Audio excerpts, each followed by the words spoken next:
Hello and welcome to the Virtualization Security Roundtable podcast number 100 and something. Because TalkShoe is down, we're actually using Skype, so I don't remember the number. I think it's 112 or 113, which is pretty good.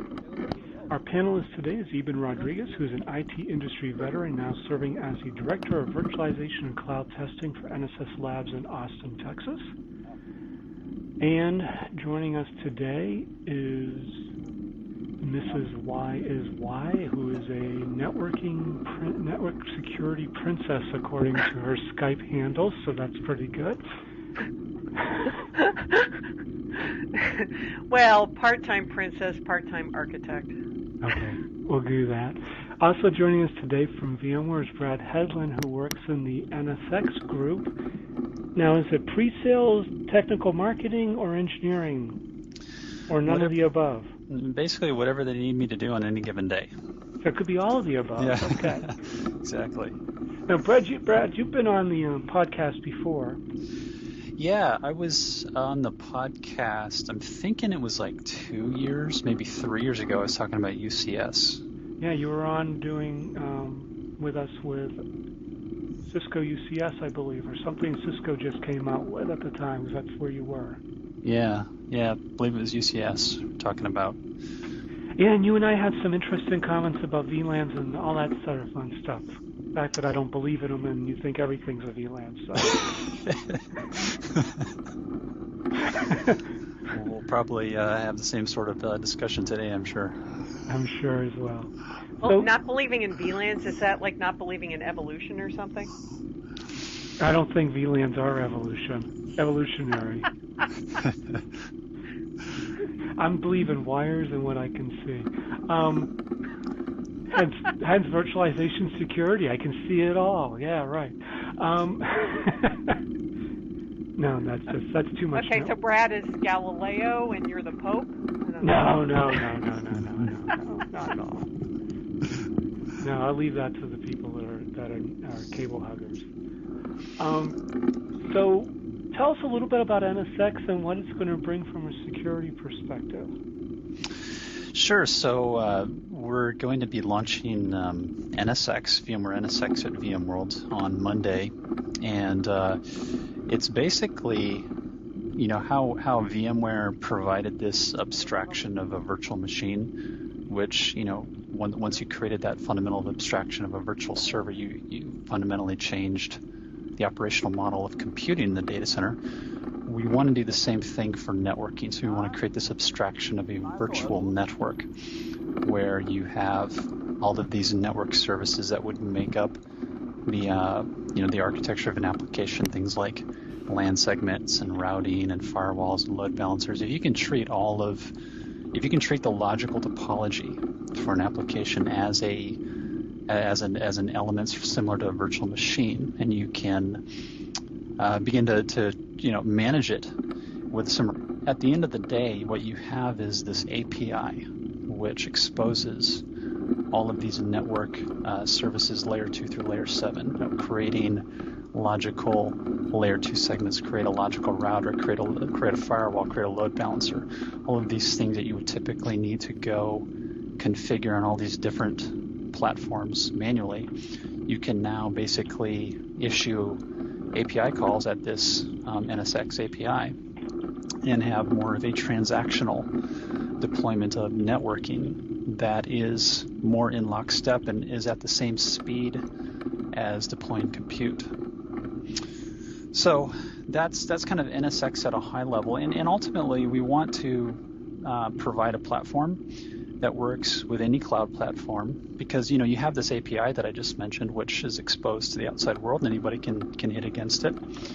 It should be able to work on any hypervisor. So these vSwitches could be a vSwitch on an ESXi hypervisor, could be one on a KVM, or another Linux-based hypervisor. We also have plans to support Hyper-V. And then it should be able to work on any network. So you can take these hypervisors with these intelligent vSwitches, you can connect them to any IP physical network fabric that provides basically IP transport between the hypervisors and the gateways. And then these gateways should be able to connect to any router or normalized physical network like a VLAN, for example. So they have one leg that faces the outside world that can talk routing protocols, can talk VLANs, and then the other leg is on the inside, and the inside NSX that's talking. Well, let's step back a second. So when you're looking at the entire picture, NSX is applying some sort of abstractions to the networking layers and spreading that networking layer across multiple hypervisors now and multiple constructs. I mean, if this thing is built on Open vSwitch, it can work across almost everything. Yeah, right. That's the idea. The vSwitch is basically a programmable data plane in the hypervisor. That's right. And it's based on Open vSwitch, so that's what allows it to work across Linux hypervisors. And there's going to be a version of that Open vSwitch that's been tuned and customized for ESX. So it's not like we took the Open vSwitch and just cut and pasted it and recompiled it for ESX. We actually did a lot of tuning and customizations to provide that same type of architecture that is the vSwitch, Open vSwitch, and put it in the ESXi kernel. So that's part of the thing that we'll be talking about at VMworld next week as well. So effectively, what we now have is we have the VSS, the VDS, and now the OVS. Exactly. Yeah, we'll be calling it the NSX vSwitch. Yeah, but it is OVS. It's an OVS kind of under the hood. Yeah, the management interfaces.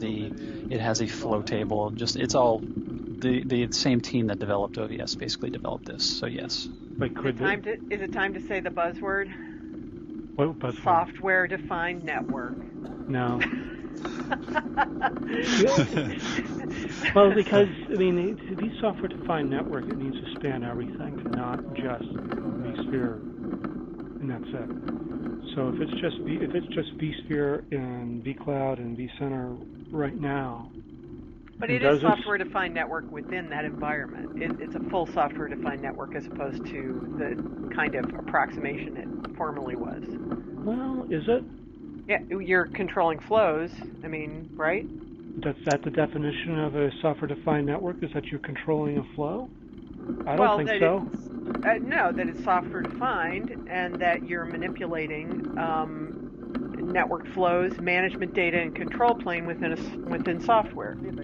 Is that? Well, we've been managing switches and software for years, so. Hold on. This is one of my pet peeves. So you guys are saying this is exactly what happened. So there's 3 planes, and I'd like to hear Brad's take on this. There's the data plane, which everyone knows is how the packets go back and forth between the computers. And then there's the switches, let's say. The data plane is for the packets between the switches.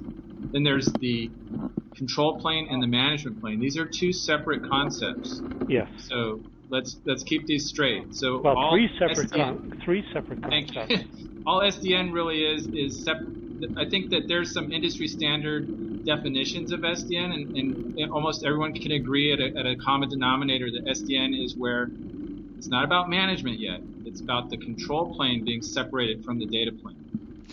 Yeah, actually, I think that's actually kind of what the original definition of SDN kind of was as it came out of the halls of Stanford, right? You're taking the software so the networking model has always been you buy a switch, it's got some silicon chip in it with ports soldered to it, and it has a CPU, a control plane CPU, which runs the switch software, and that switch software programs the data plane inside that switch, and then you connect your management plane or your be that SSH or SNMP to the CPU on that switch to tell to apply configuration. So what SDN does is it basically removes the control plane out of the switch. So you basically just have a switch with a data plane, and then what was a CPU inside the switch is now running on a x86 control cluster, and so you basically have this logically centralized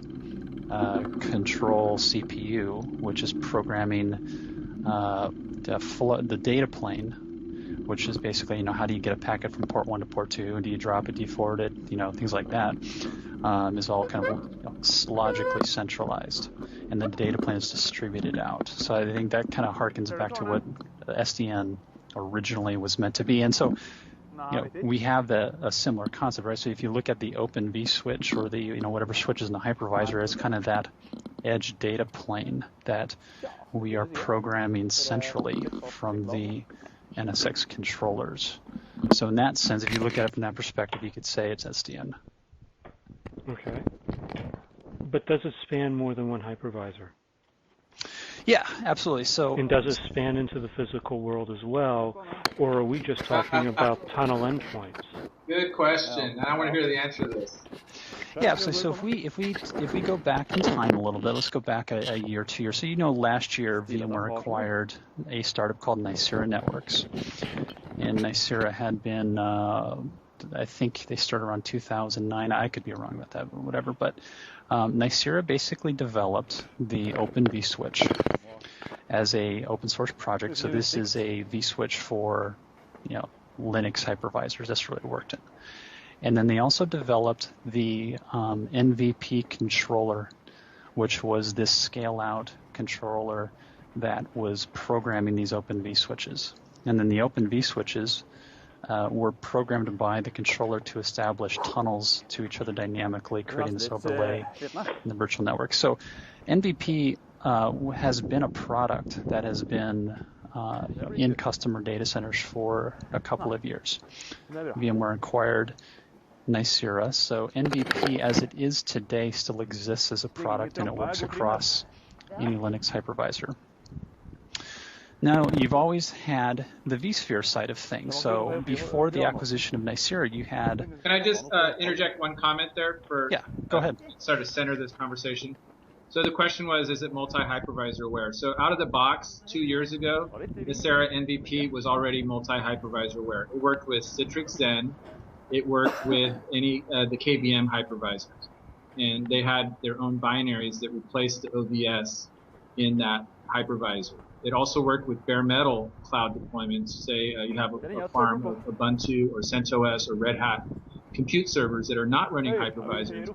You could replace the default networking of those Linux machines with the Nicira virtual switch, and those physical machines can now participate as part of a virtual network. So it's already multi-hypervisor, cloud-aware virtual switch. Now, continue with what's happened since the last 2 years. Well, and also it had a vSphere version, but it was a VM that you had to use as a router on. It was still a Linux VM helper that had OVS. It wasn't a helper; it was a router, effectively. Yeah, it was.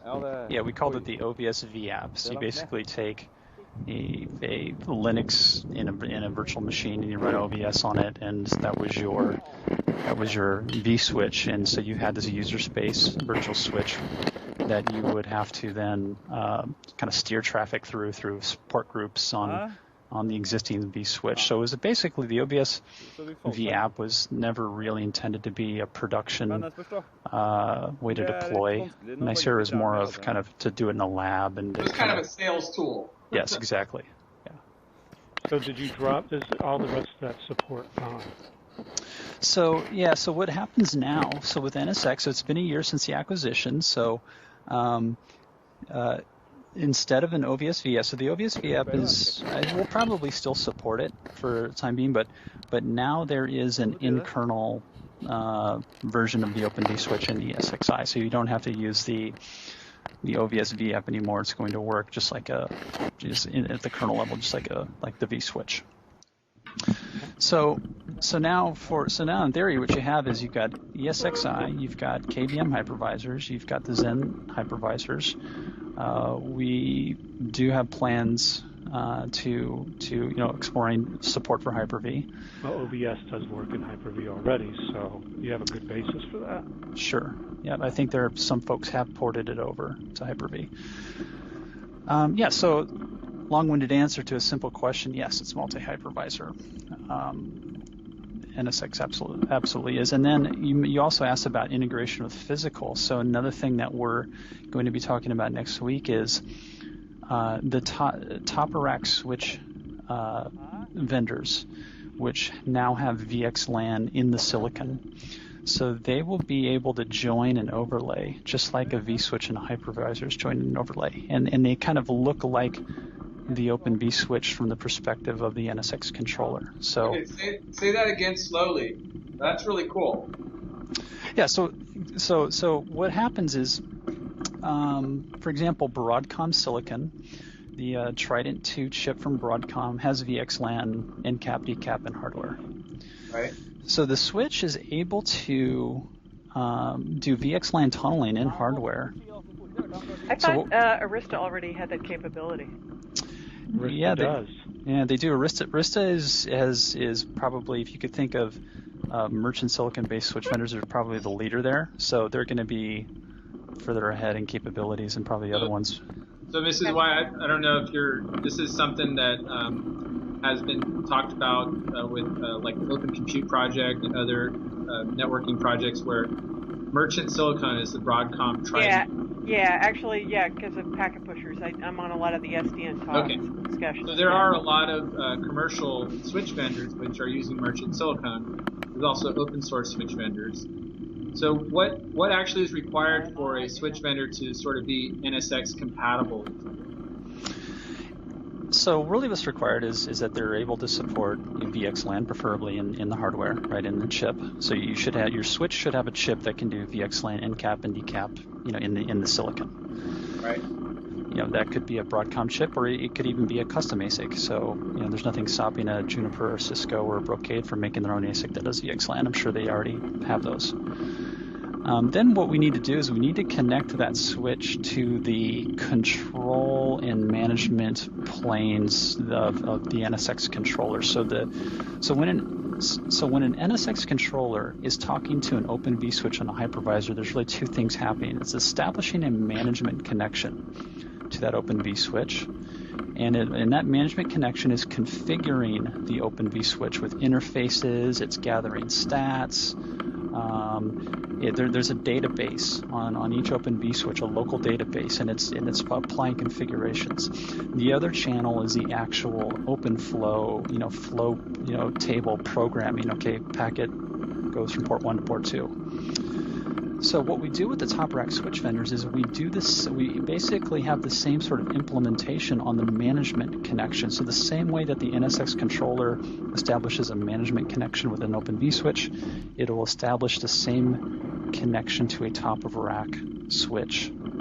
So the top-of-rack switch vendor needs to, in their software that's running on that switch, really have this same type of implementation of this Open vSwitch database, this configuration database, which is basically exchanging state, and Does that mean that it should be pretty easy for these switch vendors using merchant silicon to be compatible with NSX, or would they possibly require, hardware updates or more memory or something like that?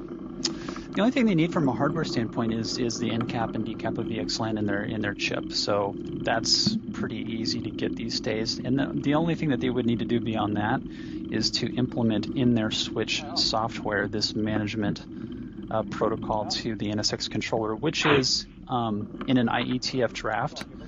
It's called OVS DB config. And it's basically out in the open source community too, because that's exactly how the Open vSwitch is programmed from an external controller, is through this OVS DB config. It's basically a JSON API. Okay. So what happens is, and that's really all we need to do. We're not taking over full control over that top rack switch. We're not establishing some sort of open flow connection and programming their switch hardware. They can provide forwarding for their switch however they want to do it, and the administrator of that switch still uses whatever management tools to manage that switch that they would before. We've gone over how, OpenFlow, everybody knows kind of how it works. We know how the switch topography works. I really want to talk about the security aspects of NSX. As a matter of fact, the security aspects of SDN using OpenFlow or whatever, VXLAN or whatnot, because I think there could be some serious issues here with understanding more than anything else. And that is, everything's based on these endpoints of the tunnel. If I have a tunnel endpoint in one data center and a tunnel endpoint in another data center, okay, that's great. But if I have a tunnel endpoint in one tenancy of a cloud and I have a tunnel endpoint in another tenancy of a cloud, and then I go out and have a tunnel endpoint that happens to be a big piece of firewall or security equipment that's outside, I could literally start moving my data from point to point and have it traverse my network 5 or 6 times if I'm not careful. And I wouldn't know that. Hold on. If that data is sensitive, it would be encrypted, Ed. No, it wouldn't. None of these endpoints are encrypted by default. We all know that. That's a security setting that someone must set, and not many people would set it on. Yeah, so if you're going to have a tunnel go from one data center to another, you can do encryption for that. You can do an IPsec encryption, but for the tunnels that are inside of a data center between hypervisors, there's no encryption for those, at least not yet. Well, you can use an IPsec tunnel if you really wanted to. I mean, that's not that hard to set up. Sure. But the main thing is that doesn't use of SDN propagate in some horrible bandwidth problems. If I actually have to set, I was talking to a cloud provider today who will remain nameless, who said that they occasionally get hardware for security purposes from their tenants they have to drop in. I said, okay, so where do you put that in the network? And then I kept on thinking about OpenFlow. So for that to use, let's say we're dealing with vCloud Director, which this is a very good possibility for NSX. I come into vCloud, I may end up hitting the provider VDC. From there, it may end up being traversing over a flow to a provider level security object. And then it may end up going to the actual tenant, and then the tenant says, oh, go out to this piece of hardware and then come back. I've just sent my data in 5 or 6 different directions, and I'm now pummeling my network. In other words, stealing bandwidth from other people that are possibly in that cloud. Well, I don't think it necessarily has to be that way. So, well, how does OpenFlow know? It doesn't, does it? It just goes where you tell it. Yeah, I think SDN is just about better programming or better decisions at the edge in terms of where a packet needs to go, right? Instead of at the end. Right. So let's say I had a firewall. Let's say I had a physical firewall, and how would I get that connected into a multi-tenant data center? I mean, one possibility, may not be here today, but could be shortly, is that firewall, that physical firewall, is able to establish VXLAN tunnels into environment, just like that top of rack switch I was mentioning earlier. But doesn't that propagate hairpinning as well? All you're doing is a fancy name for hairpinning, which means traffic goes into my virtual network and then goes right back out and then comes right back in. So I have actually multiplied my bandwidth usage by 3. Well, let's see. So if let's say before SDN and before all of this, you would have a physical firewall, and let's say you needed to get packets from one set of VMs through the firewall before they hit another set of VMs. So that traffic would go onto the physical network and ride VLANs and things like that and get steered through the firewall and then come back. So you have this hairpin trip through the firewall even before all of this SDN stuff. If you have more of this network virtualization, let's say the firewall was doing VXLAN tunnels directly to the hypervisors, and you said, okay, these VMs need to go through the firewall before they talk to these VMs. So they would go from their hypervisor or through a VXLAN tunnel to the firewall, make a hairpin trip there, and come back. So really the traffic number of hops to the network didn't change. It was just the mechanism at which it was steered to the firewall change. It was a VXLAN tunnel versus making hops through VLANs and things like that. So I don't think there's going to be a big change in, hop count or, additional trips through things. I think it's just the mechanism as to which, the traffic is steered. Yeah, I would could be done more expect efficiently. something better for software-defined networking. That is, if I'm going to put security in software-defined networking, I would expect it to at least cut down the number of hops it's taking outside of the virtual network. I would have kept it all inside. So if I'm using VCNS, absolutely can stay inside. If I'm using Catbird, if I'm using Fortinet, and I'm using or Palo Alto, I'm using virtual form factors, then yeah, I can redirect with inside of my virtual network, and basically I can put them in line. And that's what I would expect to be the behavior, but if we're just propagating the same bad behavior, does this really help? Well, I agree with that. So let's talk about, what is possible. So if you're implementing SDN at the edge, the hypervisor software switch edge, that is a x86 machine. It's backed by an x86 CPU, and their software is programmable. So new ways of implementing security become possible. So rather than taking that hairpin trip through that physical firewall we just talked about, and to your point, it doesn't really change anything whether you do SDN or not. You're still making the same trips through this physical firewall hop. What we can do now, and this is going to be part of what NSX has, is you can begin to implement these network services, including security, right at the edge, right in the software vSwitch. So let's say they're not at the edge. Well, let's say I'm saying. That's what I mean. Everybody, this is fallacy that the vSwitch is the edge of the network for a hypervisor. It's not. I have a cluster of hypervisors. So I'm looking at things as a cluster. So I may have, and let's look at things like that. The edge is actually that physical NIC on each of the hypervisors, or if it's a bunch of blades, it may be the internal side of the blade network interconnect. It's not even inside the blade. It's actually that's the edge. So when we start moving further and further in, the vSwitch is inside the hypervisor. No matter how you slice it, it is not at the edge of it. It is inside of it. I've already traversed the physical NIC to reach it. Right. I guess what I'm saying, edge. And if that physical NIC can only handle so much bandwidth, all I've done is sucked bandwidth away by sending it back in and out that physical NIC so many times. Even with 10 gig networks, you're going to eventually have too much network traffic. So if I'm inside already, why send it out? That's what I'm asking. Yeah. So when I say the edge, what I mean is that first switch port. So if I'm a VM, my first switch port is it's a virtual port on the hypervisor switch. So what I'm saying with NSX on a hypervisor switch where it could be 10 of them in front of you. Sure, and let's say I've got 10 hypervisors, and that's one cluster.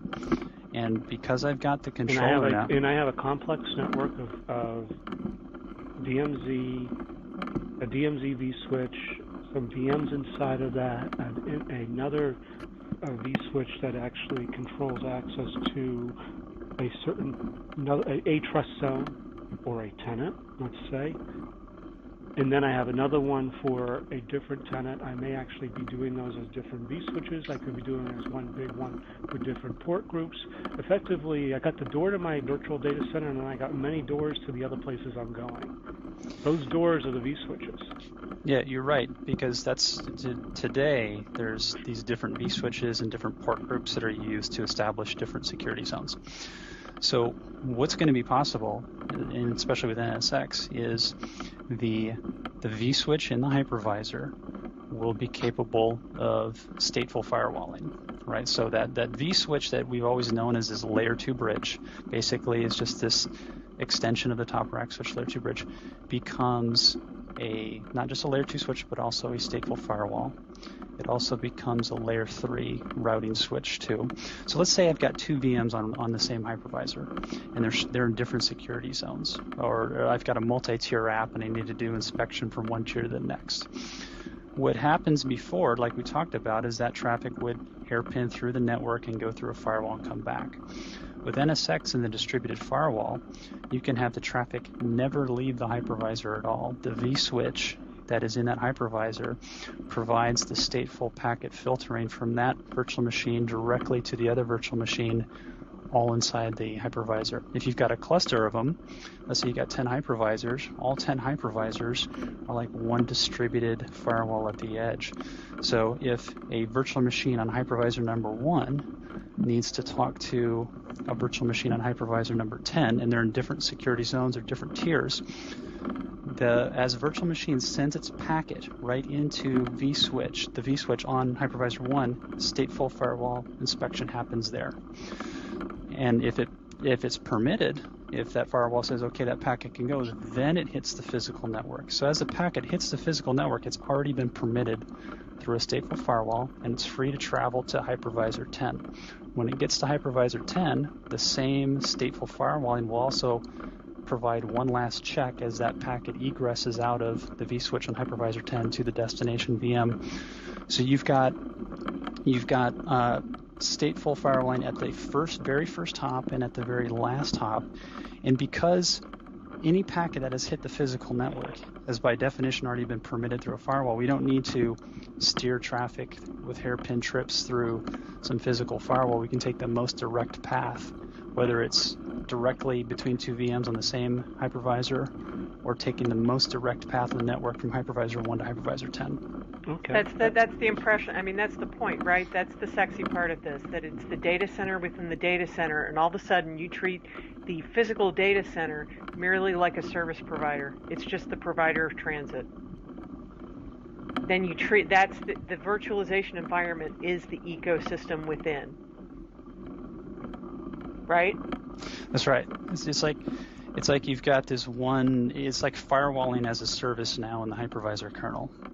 Well, okay, that's great if it's inside of the vSwitch, which it's always belonged there. I never understood why ACLs weren't in there to start with, but these are just ACLs. Can they be very complex? I mean, the use case that I've been looking at for identity and security all in one, which I'm not sure if NSX can do this, is VMware View or VMware Horizon Zen desktops for VDI.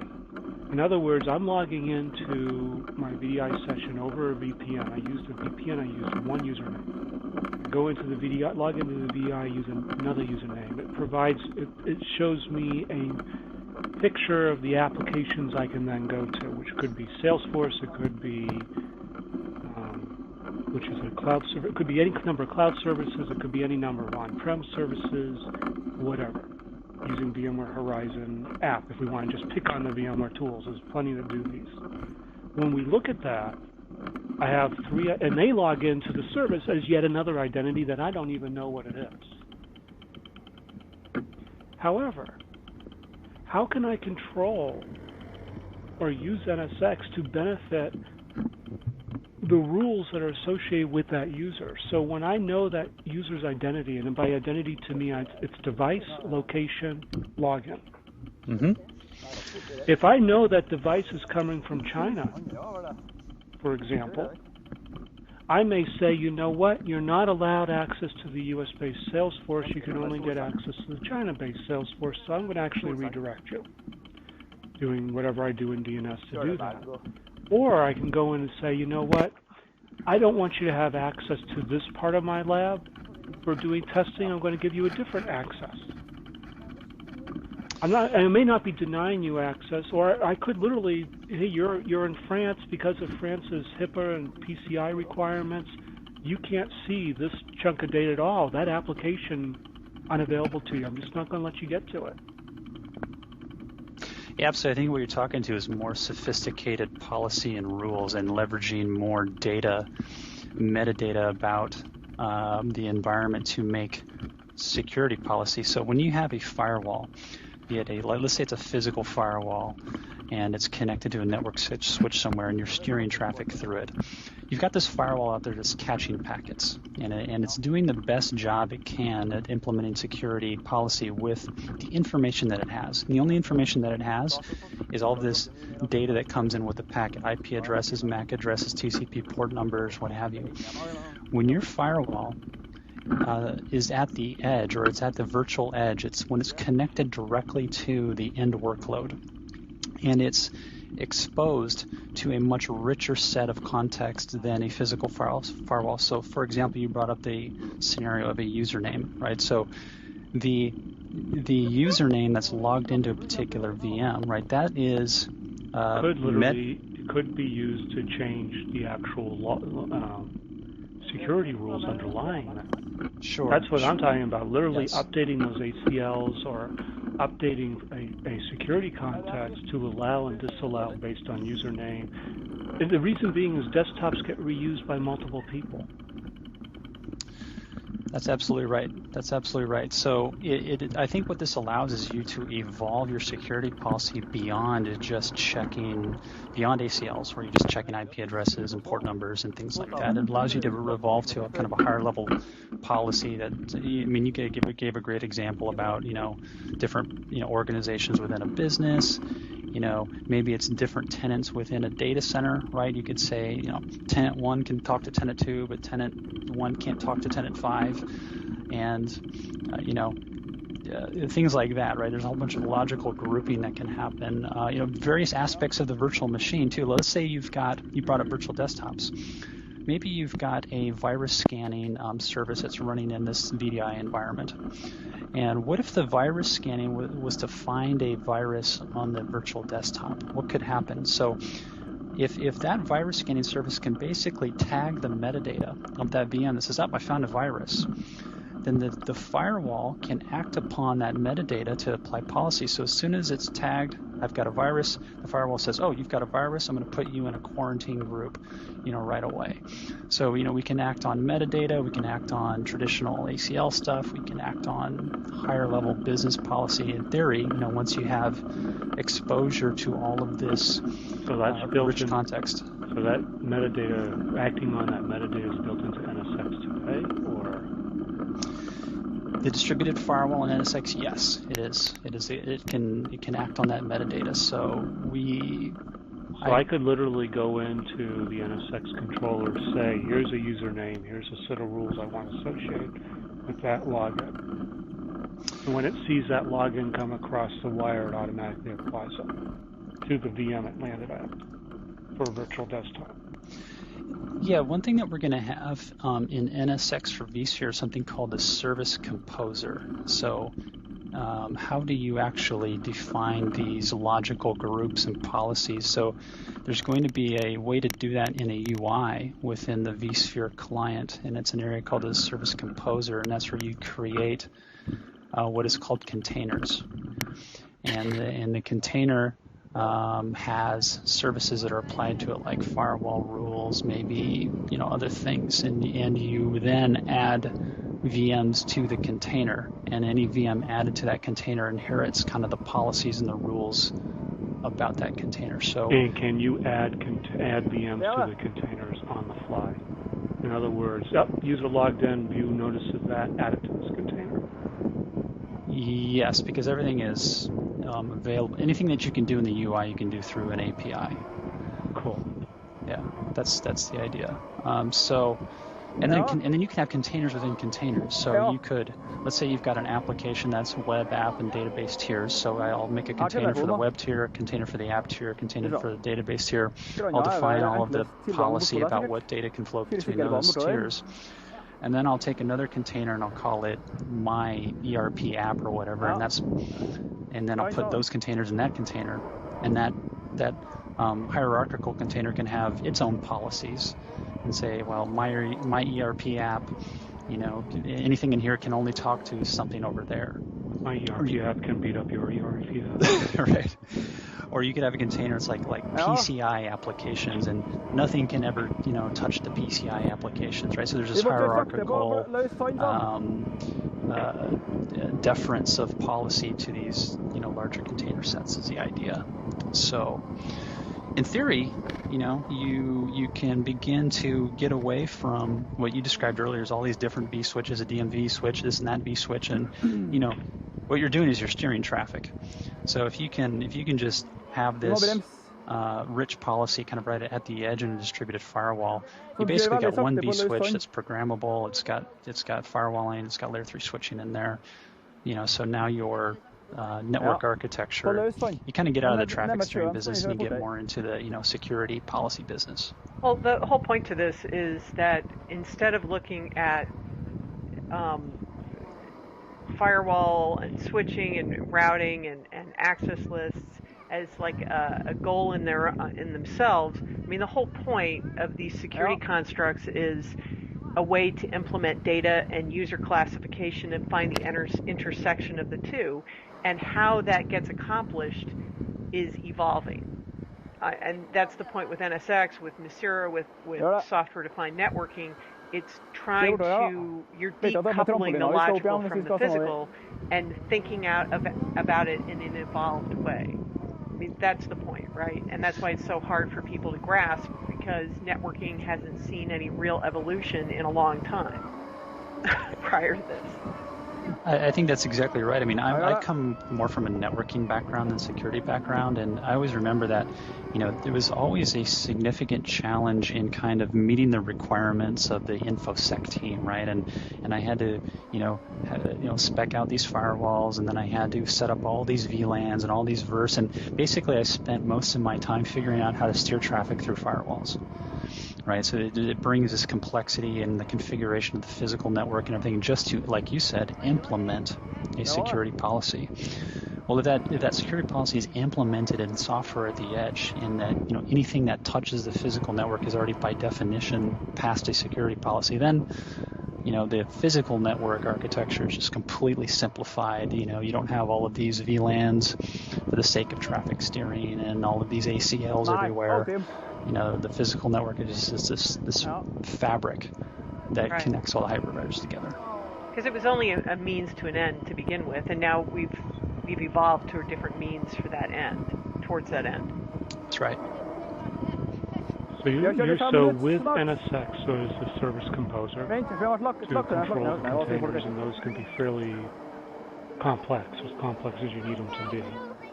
Now, does that only applies to the firewalls that happen to be in the NSX, vSwitch, wherever that is? Can those rules and containers be applied to other security constructs as well throughout the environment? So the rules in a container would apply to anything kind of in the virtual space, right? So VPNS plus NSX, but what about Quantum and OpenStack, or another firewall I'm using on a different hypervisor? So I'm having it all on vSphere. I can understand self-contained, but let's branch it out to the other parts of our network, where I may have an Arista switch, I may have a big switch, I may have some Cisco UCS gear, I may be using a Cisco ASA or something else. Is there a way to send those rules around as well, so that they're, our security is software defined, but it sounds like it's limited to one area of my entire network? The rules that you define in Service Composer are not going to configure a rule set on a physical firewall, at least not yet, right? So you're providing protection or policy for the VMs that are kind of in that virtual environment. So is there a way inside Service Composer, when you push the buttons, say, okay, run this Puppet or Chef script, and that'll take care of the work that I need to do elsewhere? Is there a way to call out from there to something else to ensure that the right rules are applied throughout the entire environment, and not just maybe a small component of it? I'm not sure. I think there are some scripting capabilities. I could be wrong about that, though. I don't think that's going to be one of the primary... Like, for example, with VMware Horizon, I can query Horizon anytime from who's logged in, but I don't get notified when they log in, so I can't update those firewall rules until I query them. It'd be nice to actually be able to get a notification somehow, be on like a notification list, to get notified, hey, this user logged in, go do your right thing for NSX. And then when NSX does that right thing, it could then say, oh, let's notify this other tool, whatever that tool is, an orchestrator, let's say, to go off and do the rest for the rest of the network. When the user logs off, I can reverse all that. And that way I have this control throughout the environment, not just limited to my vSphere. I'm thinking hybrid cloud here. vSphere may be on-prem with NSX. I have access to that. But when I go to another cloud, I may not. They may not have NSX implemented. I may not have, it could be a storage cloud like Box.net or something else. It could be going elsewhere. Because no one is, in my mind, there's no such thing as a non-hybrid cloud. People may think that they have like an on-prem a private cloud, or they have a cloud service and they tie them together, but the hybrid cloud starts with my end-user computing device, whatever that be. That's my entry point. I go from there to anywhere. As a user, I do not care. I just need access to my data. Yeah, I don't think we're there yet in terms of spreading policy into physical equipment. I don't know if we'll get there. Or into different clouds. Well, I won't. You know, I think if both ends of the cloud are, you know, let's say take for example, the VMware vCloud hybrid service, right? And let's say you've got NSX in your data center and you're moving instances over to VMware VCHS. In theory, you're probably going to have VMware on both sides of that cloud, and you know maybe something like that would be possible. But the hybrid cloud is full of non-like. It's not like to like anymore. It's like to dislike. Yeah. The hypervisor you're saying is still not agnostic. Can I ask a question? You guys kind of frame this up. So a lot of the vSphere deployments started off in labs and test environments, and they're now getting into production. But vCenter seems to be still sort of a complicated thing to set up with the SQL Server database and you know, all the new things like single sign-on and whatnot that are required. Then you want to do this virtual networking stuff, and it seems like it adds a lot more complexity even in addition to what you already have to deal with for management. Like you have to install controllers, and you have to set up an admin console, and you know, set up all your hypervisors and all that. So what is the target customer like for that would be really interested to start looking at NSX? Is it a hybrid cloud customer, an all-in-one data center customer, or doing something out in the internet somewhere? Who they want cloud bridging? We're looking at it, and in my environment, and we're not the hugest virtualization shop, but the integration and the cohesion that it presents. I mean, it presents challenges in that if you have siloed groups, if everybody's not in a centralized infrastructure group, then the network team and the systems team fight over, you know, they play hot potato over who's going to take care of some of this. But the benefit in terms of that cohesion, it makes sense. Yes, it's extra complexity, but the benefits in terms of not having things trombone. I mean, it's like you've got that other point of complexity in the old way, in that, okay, where's the traffic, right? How do I look at it? Now, at least if it's in one place. But is it more complex? I mean, I think about this way is that, hey, I have a bunch of wires. Once I lay those down, I know where my traffic should be going between. But now, I mean, we've been complexing networks for years. VLANs themselves are a complexity. VPN tunnels are a complexity. So all this is just looking at it, doing the exact same things a different way.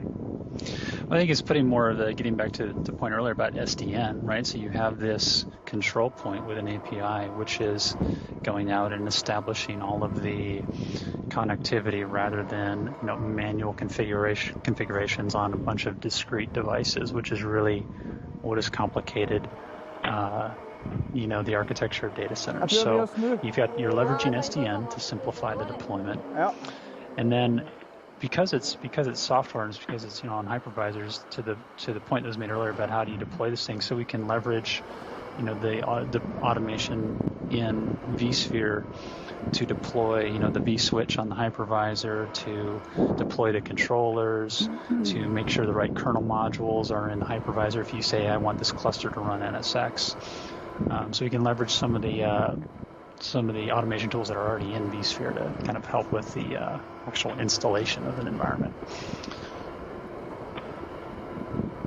But I mean, Mrs. Sly, do you see what I'm saying? Do you understand do you agree with what I'm saying? I mean, we're already complexing it before now.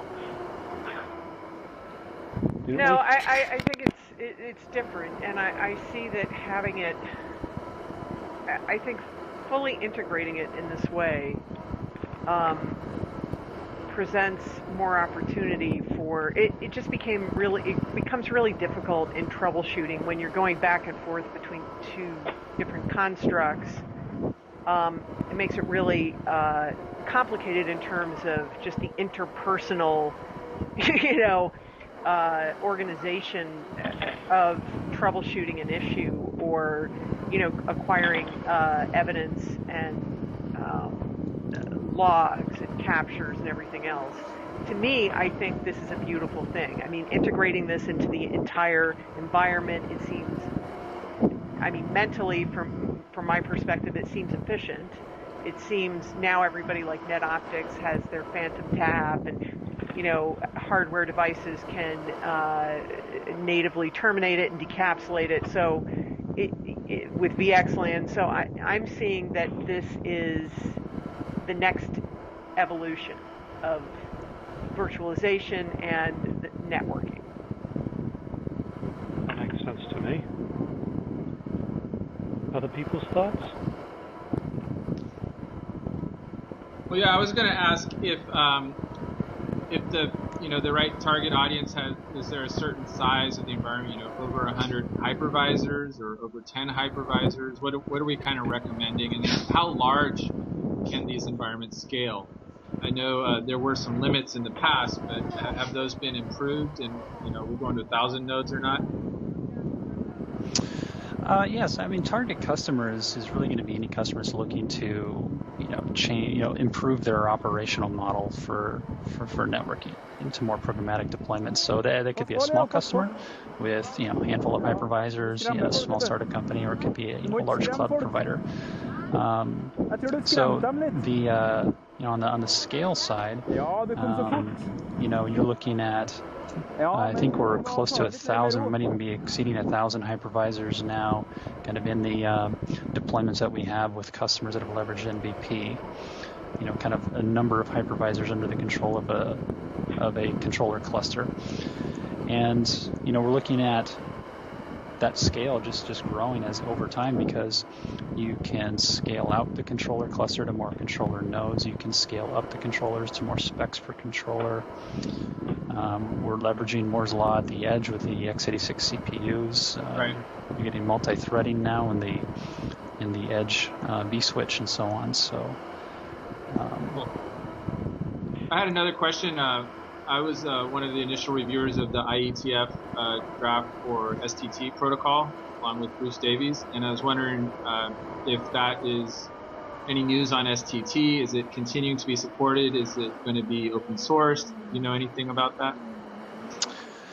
Yeah, I don't know about open source, but it still persists. It's still in the product, so it's still in NSX. STT is there.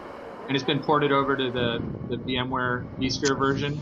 No. So the vSphere version is going to have just be VXLAN only. Oh, wow. Okay. So that'll be the main difference. Yeah, VXLAN only in the vSphere version, and in the multi-hypervisor. So basically, if you're using STT, you're limited to those Linux type of hypervisors, Linux or Zen. Can't use STT if you have a VMware environment, and you can't use STT if you have any of the physical switches you were talking about either. Well, the NSX vSwitch, which is that open vSwitch version for the ESX hypervisor, that's a good question. I could be wrong. I think that might support STT.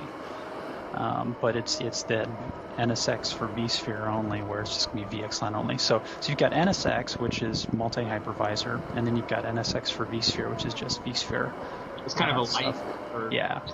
Okay. Yeah. So what happens is there's a ton of customers out there that just love vSphere. They've operationalized around it, and the VDS, they're very familiar with it, and we wanted them to be able to, get the capabilities of NSX without, fundamentally, like ripping out their VDS and making them put in something different. So we've got the NSX controllers that will work on top of the VDS, so that's your NSX optimized for vSphere.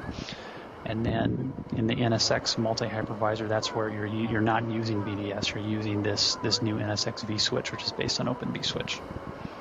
Well, before we go get any more questions, I should say that our hour is up. Wow, that was fast. Yes, it was. And any last thoughts? Mrs. Y, you're first. Oh, man.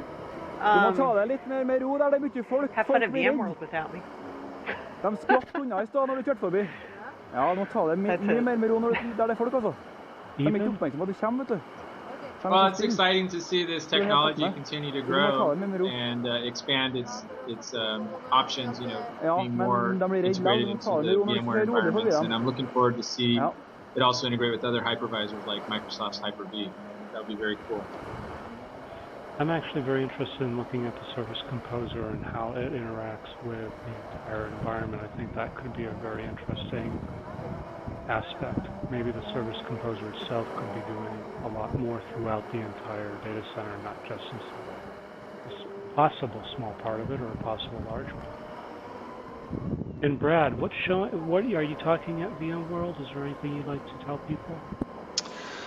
Well, I've got I don't have any specific sessions, but if you go to the network virtualization blog, VMware's network virtualization blog, it's just blogs.vmware.com/network virtualization.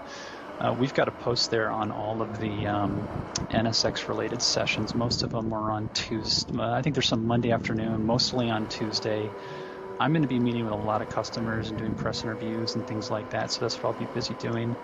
But it looks to be an exciting session on Tuesday. The keynote on Tuesday is where we're going to be doing a demo of the SDDC, and it's going to include NSX. So if you're going to go to VMworld, be sure to attend the keynote session on Tuesday where we actually demo NSX on stage. Should be cool. It's going to be the mega demo.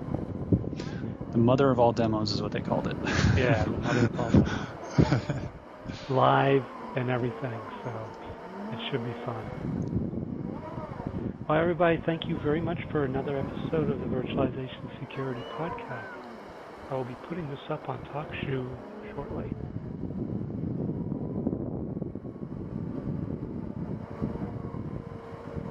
Følg med nå.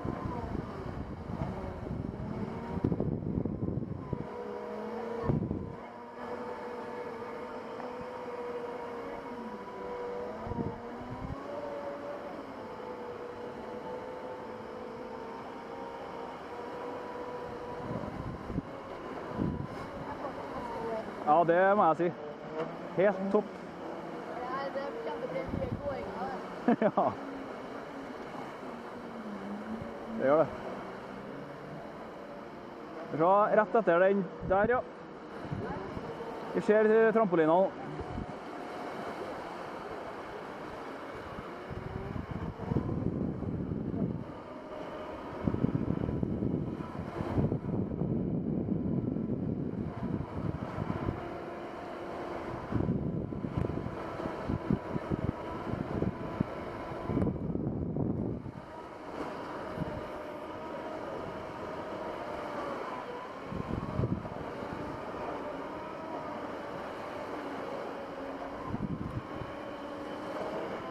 Ta det med ro, ta det med ro, ta det med ro.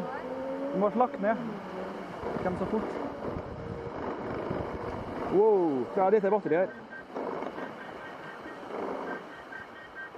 Batteriene er oppbrukt.